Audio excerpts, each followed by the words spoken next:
The Flower Shop. Chapter 6. Lunch Date. Read by Paige Lindsay. Hermione watched in awe of Viktor as he trained in front of her for the first time.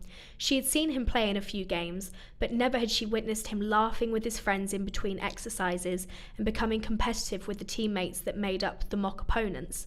He was truly a prodigy. There was no doubt about it. He had only gotten better with age, and she wondered if there was any seeker in the world who could match his skills. She shook her head, deciding that no, not even Harry could match the man's talent. Lunch rolled around and Hermione decided to be brave and make her way to the cafeteria to eat lunch. She had packed herself some food, but she was sure a little socialising wouldn't do her any harm, and she had to admit that there was a longing to see Viktor again. She entered the cafeteria and saw that the team's table was full, so she resigned herself to her own table and pulled out the latest Muggle novel that her mother had sent her and made herself comfortable, nibbling on her lunch and peering up at the boys' table every once in a while. Viktor sighed seeing her, sat alone. He wondered how often she spent her time like this.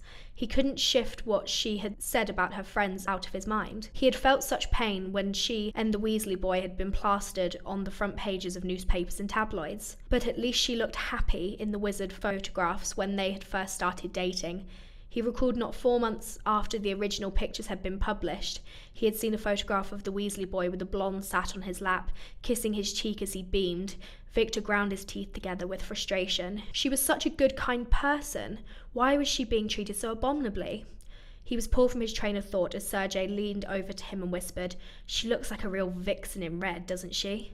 Oh, the things I would do to her if she had red underwear on underneath, or no underwear at all." He drooled over Hermione, and it took every ounce of strength he possessed for Viktor not to knock Sergei's lights out. She was so demure, sat unaware of the filth that was spewing from the teammate's mouth. He blocked out their perverted suggestions and focused on her.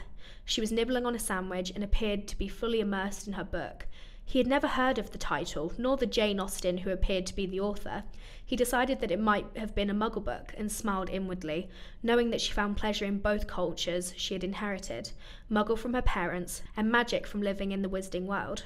Before he could stop his friend, Sergei was strolling over to Hermione with obvious swagger, and Viktor felt his face go red, knowing exactly what was going to follow.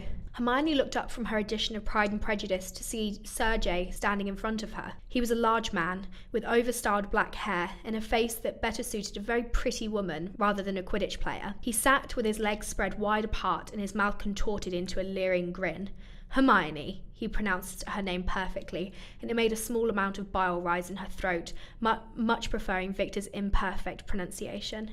"Go on a date with me," he drawled demandingly, looking up at her from under his lashes. She was taken quite aback by his direct approach, and sat, mouth agape, for a few seconds. "So?" he asked, becoming impatient. "Oh, thank you for the offer, Sergei.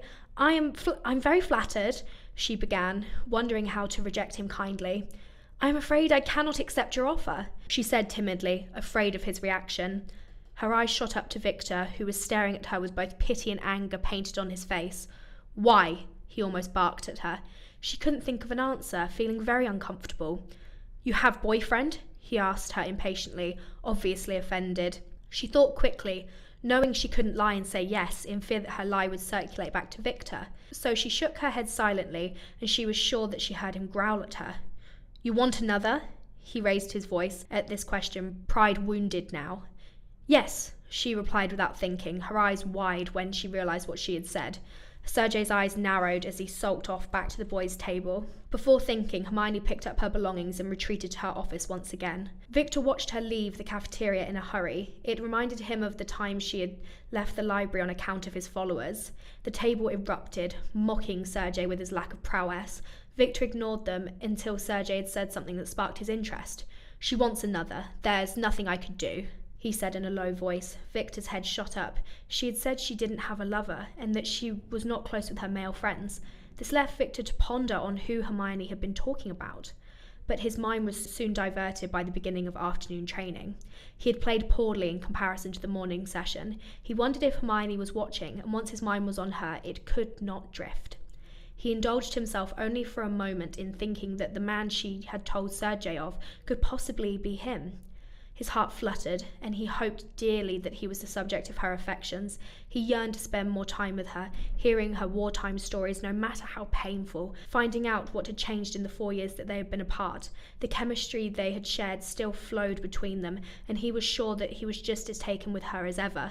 He caught the sight of her watching the practice from her office, and just as he smiled, the bludger hit.